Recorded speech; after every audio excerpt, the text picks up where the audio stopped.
Students, आज की हमारी क्लास का जो टॉपिक है वो है पॉलीक्रिस्टलाइन सॉलिड और क्रिस्टलोग्राफी। क्रिस्टलोग्राफी के अंतर्गत हम कुछ टर्म्स देखेंगे यहाँ पे, जैसे crystal, face, edge, interfacial angle और सॉलिड एंगल। ये क्या होते हैं, इनको हम आज की क्लास में डिस्कस करते हैं। इसे हमें प्रीवियस में डिस्कस करना चाहिए था, बट कोई दिक्कत नहीं, अभी हम इसको इस क्लास में देख लेते हैं। तो देखिए, सबसे पहले क्या है हमारे पास में, पॉलीक्रिस्टलाइन सॉलिड। पॉलीक्रिस्टलाइन सॉलिड, जिसको हम हिंदी में बोल देते हैं बहुक्रिस्टलीय ठोस। बहुक्रिस्टलीय ठोस। देखिए, इसको समझने की कोशिश करना, ये क्या होता है। देखिए, कुछ क्या सॉलिड जो पदार्थ होते हैं ना, वो क्रिस्टल की फॉर्म में नहीं पाए जाते। किसकी फॉर्म में नहीं पाए जाते? क्रिस्टल की फॉर्म में नहीं पाए जाते। ऐसे कंपाउंड किसकी फॉर्म में पाए जाते हैं? पाउडर फॉर्म में पाए जाते हैं। पाउडर फॉर्म में पाए जाते हैं। मतलब कुछ सॉलिड कंपाउंड ऐसे होते हैं जिनका जब क्रिस्टलाइजेशन किया जाता है तो उनके क्रिस्टल न बन के किस फॉर्म में आ जाते हैं? वो पाउडर फॉर्म में आ जाते हैं। जो ये पाउडर फॉर्म में जो सॉलिड पदार्थ होते हैं, इनका जो व्यवहार होता है, वो व्यवहार किसके समान होता है? अक्रिस्टलीय पदार्थों के समान होता है। अक्रिस्टलीय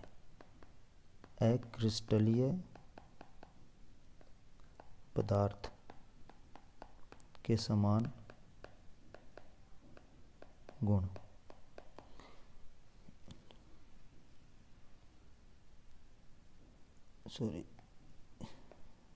समान व्यवहार होता है। अक्रिस्टलीय पदार्थ जो होते हैं उनके समान क्या होता है? व्यवहार होता है पाउडर फॉर्म के अंदर जो सॉलिड होते हैं। और ये कैसे होते हैं? आइसोट्रोपिक होते हैं। आइसोट्रोपिक होते हैं, मतलब किसी भी दिशा में जाओ, सारे गुण कैसे होंगे? जो फिजिकल जो प्रॉपर्टी होंगी इनकी हर डायरेक्शन में सेम होंगी। आप किसी भी डायरेक्शन से उसको कैलकुलेट करोगे, एक ही आएगी। तो देखो, पाउडर फॉर्म में जो सॉलिड कंपाउंड होते हैं वो किसके समान होते हैं? अक्रिस्टलीय पदार्थ के समान व्यवहार दर्शाते हैं और आइसोट्रोपिक होते हैं। परंतु इनका जो पार्टिकल होता है, एक जो कण होता है, उसका अगर हम अलग से अध्ययन करें तो उसके जो गुण होंगे वो किसके समान होंगे? क्रिस्टलीय ठोस के समान होंगे। तो इंडिविजुअल पार्टिकल के गुण किसके समान होते हैं? क्रिस्टल ठोस के समान होते हैं। क्रिस्टल ठोस के समान होते हैं। आप जब इस इंडिविजुअल पार्टिकल को जब माइक्रोस्कोप से जब स्टडी की जाती है अंडर माइक्रोस्कोप,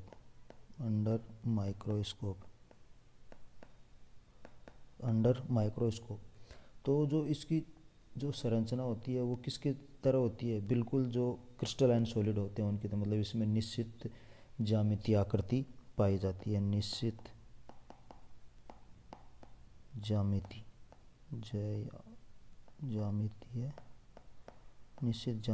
आकृति पाई जाती है। निश्चित ज्यामितीय आकृति पाई जाती है। ये क्या है? Powder crystal. ठीक है, या इसको मैं बोल देता हूँ सिंगल एटम हो गया एक तरीके से। ये सिंगल क्रिस्टल हो गया, कुछ भी बोल दो। उसके क्रिस्टल सॉलिड के समान होती है। ये पदार्थ वास्तव में क्रिस्टल ठोस ही होते हैं, परंतु कण इतने छोटे होते हैं कि वे क्रिस्टलीय दिखाई नहीं देते। क्रिस्टल ही होते हैं परंतु कण इतने छोटे होते हैं कि वो क्रिस्टल के समान दिखाई नहीं देते। इस कारण क्रिस्टलीय आकृति केवल इनकी सूक्ष्मदर्शी में ही दिखाई देती है। जो ऐसे जो ठोस होते हैं उन ठोसों को हम बोलते हैं माइक्रो क्रिस्टलाइन या पॉलीक्रिस्टलाइन सॉलिड। आपको समझ में आ गया होगा कि इनको माइक्रो क्रिस्टलाइन या पॉलीक्रिस्टलाइन क्यों कहते हैं? माइक्रोक्रिस्टलाइन, माइक्रोक्रिस्टलाइन या पॉलीक्रिस्टलाइन।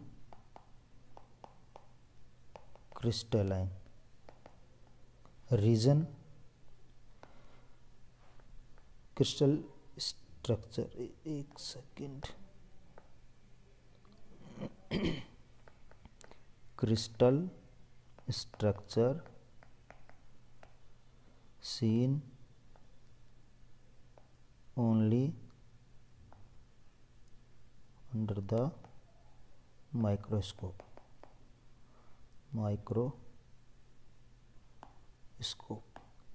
इसी कारण से इनको बोलते हैं माइक्रोक्रिस्टलाइन। और इनकी जो स्ट्रक्चर होती है, जो ज्योमेट्री होती है, वो किसके समान होती है? क्रिस्टल सॉलिड के समान ही होती है। Geometry is just like crystal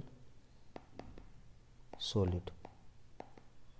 ठीक है, क्रिस्टल सॉलिड के ही समान होती है। बस ये जो ज्योमेट्री है वो दिखाई देती है सिर्फ माइक्रोस्कोप के साथ में ही, बाकी एज इट इज ये सॉलिड क्रिस्टल ही होते हैं। इनका जो सिंगल क्रिस्टल होता है, सिंगल क्रिस्टल, ये कंप्लीट प्रॉपर्टी रखता है, हैव कंप्लीट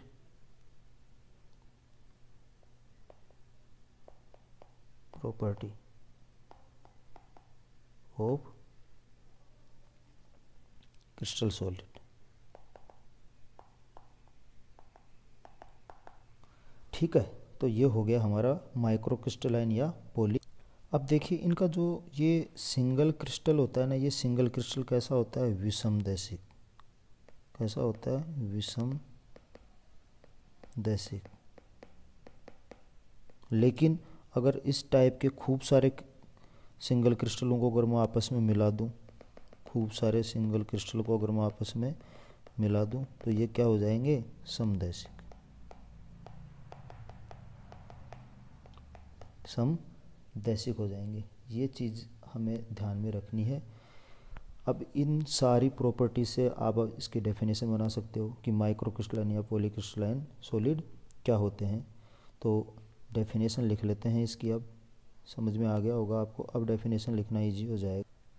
तो देखिए इसकी डेफिनेशन, बिल्कुल शॉर्ट डेफिनेशन लिख दी है मैंने ताकि आपको इजीली याद हो जाए। ऐसे ठोस चूर्ण पदार्थ जिनकी क्रिस्टलीय संरचना केवल सूक्ष्मदर्शी के द्वारा ही देखी जा सकती है, बहुक्रिस्टलीय ठोस कहलाते हैं। बहुक्रिस्टलीय ठोस, या इसको मैं बोल दूंगा सूक्ष्म क्रिस्टलीय ठोस।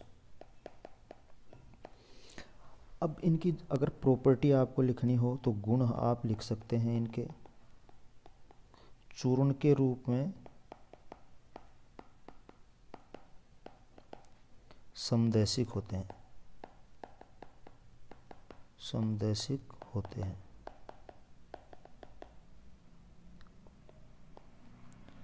इनका एकल क्रिस्टल विषमदैशिक होता है, विषमदैशिक होता है। चूर्ण के रूप में समदैशिक क्यों होते हैं और सिंगल क्रिस्टल के रूप में भी समदैशिक क्यों होते हैं, ये चीज़ अब आपको समझ में आ गई होगी। क्योंकि जब चूर्ण होता है तो खूब सारे सिंगल क्रिस्टल अलग अलग एंगल के अंदर क्या होते हैं? स्थित होते हैं। तो वहाँ पे जब भी आप किसी प्रॉपर्टी को स्टडी करोगे तो वो क्या आएगी? सेम ही आएगी। लेकिन एक इंडिविजुअल को अगर आप बाहर निकाल लोगे तो वहाँ पे फिर वो क्या हो जाएगा? विषमदैशिक हो। तो इनका जो व्यवहार होता है वो किसकी तरह होता है? अक्रिस्टलीय ठोसों की तरह होता है। व्यवहार अक्रिस्टलीय ठोस के समान होता है, जबकि वास्तव में ये क्रिस्टल ठोस ही होते हैं। ठीक है, तो ये हो गया हमारा बहु क्रिस्टलाइन सॉलिड। इजीली आपको बता दिया है, आपको समझ में आ गया होगा। सिंपल डेफिनेशन आती है एग्जाम में और कुछ नहीं आता है इसका, 1 नंबर मान के चलो ज़्यादा से ज़्यादा। अब जो अगला टॉपिक है वो है क्रिस्टलोग्राफी। क्रिस्टलोग्राफी क्रिस्टलोग्राफी क्या होता है? क्रिस्टल विज्ञान। क्रिस्टल विज्ञान, देखो सिंपल डेफिनेशन है इसकी, बिल्कुल एकदम विज्ञान की वह शाखा में पहले। तो देखिए ये डेफिनेशन आ गई हमारे सामने कि विज्ञान की वह शाखा जिसमें क्रिस्टल की ज्यामिति, ज्योमेट्री, अवयवी कणों का आकार, कॉन्स्टिट्यूएंट जो पार्टिकल होते हैं, जो लेटिस पॉइंट पे अपन ने जो पार्टिकल दिखा रहे थे कॉन्स्टिट्यूएंट पार्टिकल, उनका आकार, समन्वय संख्या, कोऑर्डिनेशन नंबर और क्रिस्टलीकरण की शर्तें।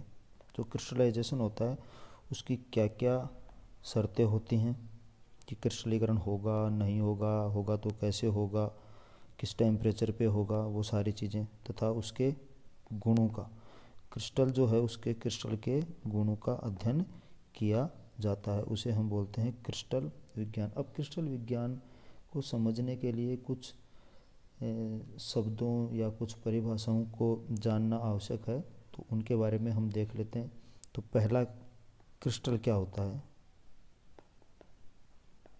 ये टॉपिक हमारा पहले रह गया था, इसको हम डिस्कस कर रहे हैं यहाँ पे।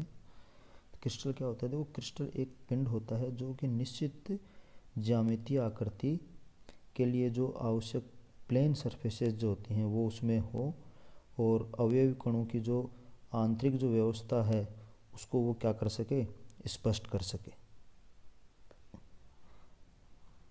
या मैं बोल सकता हूँ कि एक क्रिस्टल और crystalline solid is a solid material whose constituents के अंदर क्या क्या आ जाएंगे? अपना एटम आ जाएगा, मॉलिक्यूल आ जाएगा, मॉलिक्यूल्स आ जाएगा और आयंस आ जाएगा। ये 3 चीज़ें क्या होती हैं? कॉन्स्टिट्यूएंट पार्टिकल होते हैं। ये हाईली ऑर्डर्ड, इनका क्या हो, अरेंजमेंट हो, माइक्रोस्कोपिक स्ट्रक्चर के अंदर अगर हम देखें तो क्या हाईली ऑर्डर्ड मैनर के अंदर क्या हो, अरेंज हो, तो उसे हम बोलते हैं क्रिस्टल। तो देखिए इसकी डेफिनेशन, पहले तो हिंदी में लिख लेते हैं इसकी डेफिनेशन, आपकी जो बुक है उसके अकॉर्डिंग, और फिर अपनी डेफिनेशन। देखिए क्रिस्टल की डेफिनेशन, वह पिंड जो निश्चित ज्यामितीय आकृति के लिए आवश्यक समतल पृष्ठों से बद्ध हो, बॉन्डेड हो, या समतल पृष्ठ मतलब प्लेन सरफेसेस से बद्ध हो, तथा अवयवी कणों की जो आंतरिक व्यवस्था है उसे स्पष्ट कर सके, वो क्रिस्टल होगा। अगर अवयवी कणों की आंतरिक व्यवस्था अगर स्पष्ट नहीं है तो वो क्रिस्टल नहीं हो सकता। ये डेफिनेशन है। अब इंग्लिश में हम एक बार इसकी डेफिनेशन लिखेंगे, क्योंकि उसको लिखना ज़रूरी इसलिए क्योंकि उसी से इसकी डेफिनेशन समझ में आएगी। यहाँ हिंदी में तो कुछ अटपटा सा लग रहा है मामला, इसलिए मैं इसकी इंग्लिश में देखो डेफिनेशन आपको बता रहा हूँ, उसे समझना। देखना, एक crystal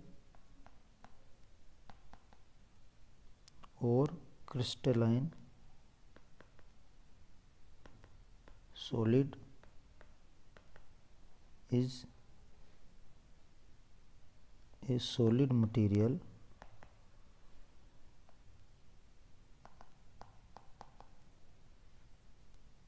whose constituent particles, atom, molecules or ions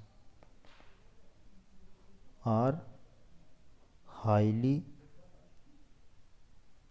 arranged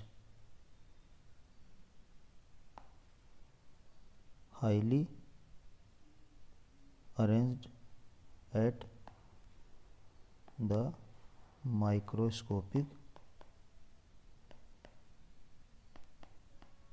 level is called crystal.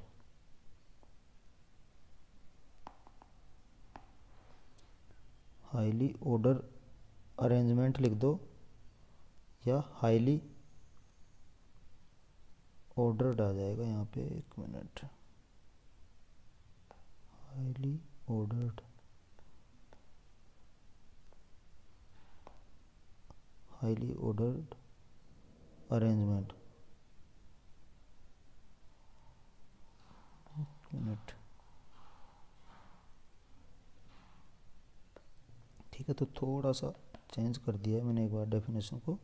तो एक क्रिस्टल और crystalline solid is a solid material whose constituent particles, atoms, molecules और ions are in highly ordered arrangement, in highly ordered arrangement at microscopic level. तो वो जो solid material होंगे वो क्या कहलाएंगे? क्रिस्टल या क्रिस्टलाइन सॉलिड। तो ये आपको इंग्लिश में डेफिनेशन इसकी याद रखनी है, हिंदी के बजाय आप इसको याद रख सकते हैं, ज़्यादा सही रहेगी। आप इस डेफिनेशन में एक छोटी सी लाइन और ऐड कर सकते हैं, अपनी डेफिनेशन एकदम परफेक्ट हो जाएगी। Arrange in highly ordered arrangement at the microscopic level and whose surface regularly reflect its internal symmetry। ठीक है, ये हो जाएगी आपकी डेफिनेशन। अब देखिए नेक्स्ट क्या है, फेस। अब ये छोटे छोटे डेफिनेशन है, इनमें ज़्यादा वक्त नहीं लगाना। वे पृष्ठ जिनसे क्रिस्टल बंधा होता है उसे फेस कहते हैं। तो वे पृष्ठ जिनसे क्रिस्टल बंधा होता है फेस कहलाता है, फलक कहलाता है। और सामान्यतः ये समतल होते हैं,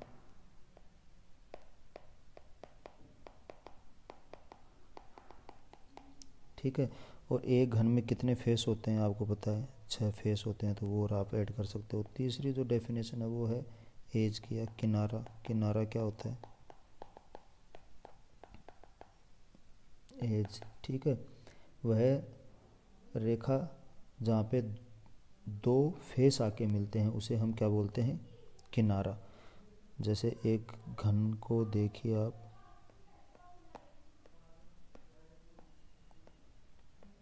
देखिए कलर चेंज कर लेता हूँ मैं एक बार। देखिए एक फेस ये वाला, देखिए ये वाला फेस, ठीक है। और एक फेस ये वाला, देखिए दोनों फेस किस लाइन के ऊपर आके मिल रहे हैं? एक सेकंड, इस लाइन पे आके मिल रहे हैं, इस लाइन पे आके यहाँ पे। तो ये वाला फेस और ये वाला फेस दोनों कहाँ कनेक्ट हो रहे हैं? यहाँ पे। तो इसी को हम क्या बोलते हैं? एज। तो बस इसी को डेफिनेशन के रूप में लिखना है। जिस रेखा पर 2 फलक मिलते हैं उसे क्या बोलते हैं? किनारा। जिस रेखा पर 2 फलक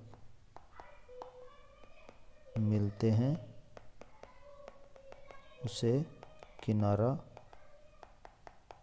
कहते हैं, ठीक है। नेक्स्ट देखिए इंटरफेशियल एंगल।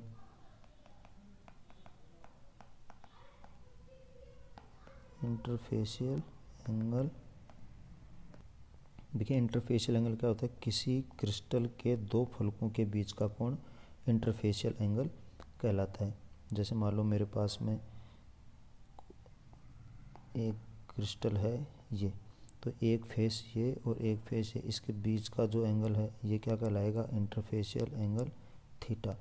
इसी तरीके से मान लो कोई इस तरीके का मेरे पास में कोई क्रिस्टल है जिसके फेस हैं, एक फेस ये और एक ये, तो इसके बीच का जो एंगल होगा ये क्या कहलाएगा, इंटरफेशियल एंगल। किसी भी तरीके का हो सकता है यहाँ पे ये इंटरफेशियल एंगल थीटा। और अगर हम क्यूब के अंदर अगर इस चीज़ को देखें तो देखिए ये फेस और ये, इनके बीच का जो एंगल है वो एंगल कितना है, थीटा। ये क्या कहलाएगा हमारा, इंटरफेशियल एंगल थीटा। देखो किसी क्यूब के अंदर हम इसको देखते हैं इंटरफेशियल एंगल को। एक क्यूब है मेरे पास में,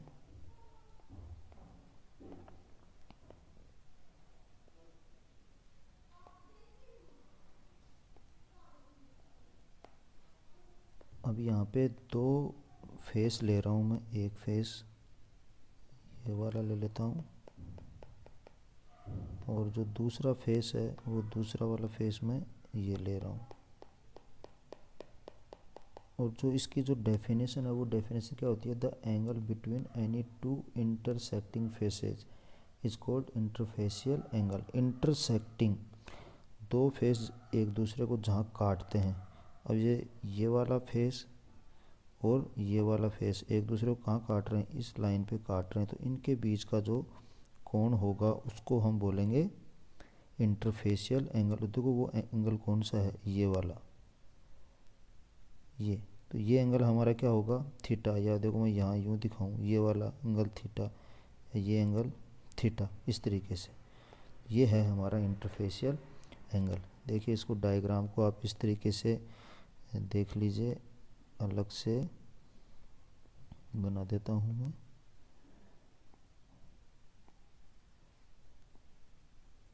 ठीक है, एक फेस तो हो गया हमारा ये, और दूसरा फेस जो होगा वो इस तरीके से हो जाएगा।